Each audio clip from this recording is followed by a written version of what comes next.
بسم الله الرحمن الرحيم، وما توفيقي إلا بالله. ورسالة توعية جديدة وتويوتا 2013. حادث مؤثر بالسيارة، وطبعا العربية فيها شغل في القوايم الستة، مغيرة السقف ومغيرة النص الخلفي. طبعا العربية دي معمولة بطريقة كويسة ومصف المعجون. العربية دي جاية من الشرقية، معمولة في الشرقية 2013. طبعا هنا شغل فيه غلطة ليه، ان هو ساب طبعا معجون باين في القوايم، وطبعا هو ده الخيط اللي احنا مشينا وراه من القوايم الخلفية.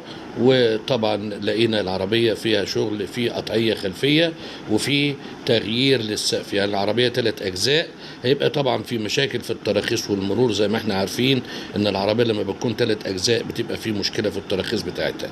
طبعا احنا بنوعي الناس وبنحذرهم، نقول لهم يا جماعة لما تشتري عربية افحصها، وخصوصا العربيات اللي بتبقى معمولة بطريقة كويسة زي العربية اللي معانا، مغيرة السقف ومغيرة النص الخلفي. طبعا والشغل ده شغل آمن، هو معمول طبعا في الشرقية.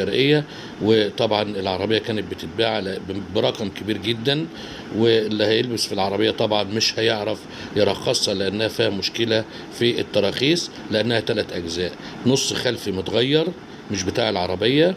طبعا هي معمولة بطريقة آمنة جدا.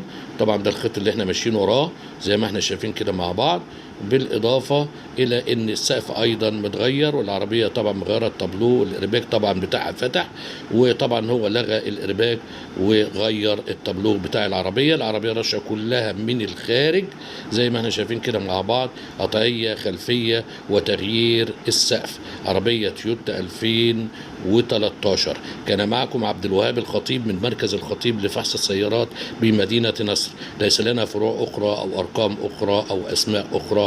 دمتم في رعاية الله وأمنه، والسلام